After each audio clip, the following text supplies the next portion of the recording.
বাংলাদেশ অবশ্যই 100% বাংলাদেশ। আমরা সেই আশাই খেলা দেখতে আসছি। হামিদুল, জামাল ভুইয়া, তপু বর্মন বাংলাদেশের অল প্লেয়ারই ফেভারিট। অবশ্যই ভালো লাগবে। এত দর্শক এর আগে ফুটবলে আমরা দেখি নাই। বরিশালে ভিলেজ পার্কে একটা ম্যাচ হইতেছে, ব্যাপক দর্শক আছে, এরকম আমরা ক্রিকেটে দেখছি, কিন্তু এই ফুটবল এই প্রথমবার। তার জন্য আমরা খুবই গর্বিত।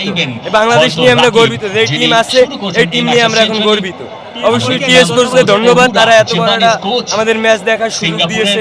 আমরা সবাই এনজয় করতে আছি ম্যাচটা।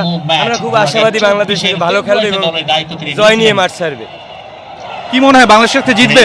অবশ্যই আমরা সেই আশাই খেলা দেখতে আসছি, বাকিটা আল্লাহ ভরসা। ভালো খেললে জিতবে অবশ্যই, সেই আশাই আমরা মাঠে আসছি খেলা দেখতে। কি মনে হয় বাংলাদেশের ফুটবল কি ঘুরে দাঁড়াচ্ছে?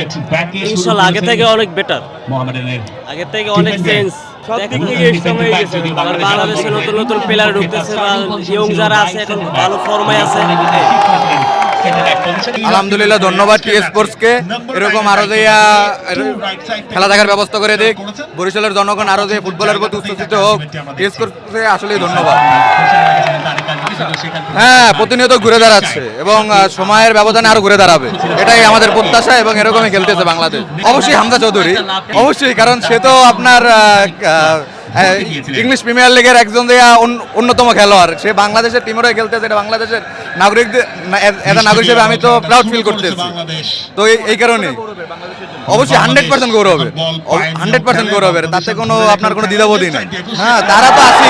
জামাল ভুইয়ার কথা বললে তো লাভ নাই। জামাল ভুইয়া তো আগে থেকেই তো আমাদের বাংলাদেশ টিমকে অন্য একটা পর্যায়ে নিয়ে যাওয়ার ট্রাই করতে আছে। হয়তো বা এখন অন্য খেলোয়াড়রা বাংলাদেশের ইচ্ছা করছে, ওইটা জামাল ভুইয়ার কথা বললে কোনো লাভই না। জামাল ভুইয়া আমাদের যা দেওয়ার দিয়ে গেছে এবং সে এখনো দেওয়ার জন্য প্রস্তুত আছে। মন খারাপ হবে না, তবে একটা স্ট্রং একটা ফাইট ব্যাক দিক, এইটাই আমাদের প্রত্যাশা।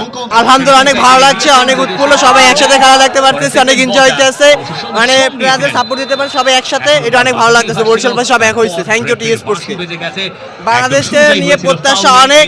বাংলাদেশ এএফসি 2030 যে কোয়ালিফাই হইতে সেইটা ফার্স্ট হবে এবং 2030 সালে বাংলাদেশ ফিফা ওয়ার্ল্ড কাপ সেই প্রত্যাশা নিয়ে আছি। আর এই ম্যাচে বাংলাদেশ দারুণ একটা ফাইট দিবে মালয়েশিয়ার সাথে এবং বাংলাদেশ 1-0 জয় করবে। আর গোলটা আমি হামজা চৌধুরীর কাছে আশা করতেছি। ইনশাআল্লাহ বাংলাদেশ বিশ্বকাপ খেলবে। আমি আশা করি বাংলাদেশ খুব শীঘ্রই বিশ্বকাপ খেলবে। এই যে পরিবর্তন ধারা যদি বাহুবে ধরে রাখতে পারে এবং নতুন নতুন বিদেশি প্লেয়ার, যেমন আমাদের আমেরিকান মেজর লিগ সকারে যে 2জন প্লেয়ার আছে তাদের তাদের যদি আনতে পারে তাহলে আরো ফিডব্যাক ভালো হয়।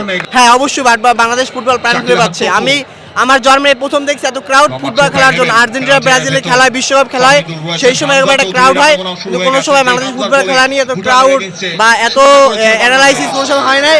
বাংলাদেশে এই প্রথম এই খেলা নিয়ে এত অ্যানালাইসিস হচ্ছে হামজা চৌধুরী আসার পর থেকে। ভারত ম্যাচেও দেখেছি, এই ম্যাচেও দেখতেছি।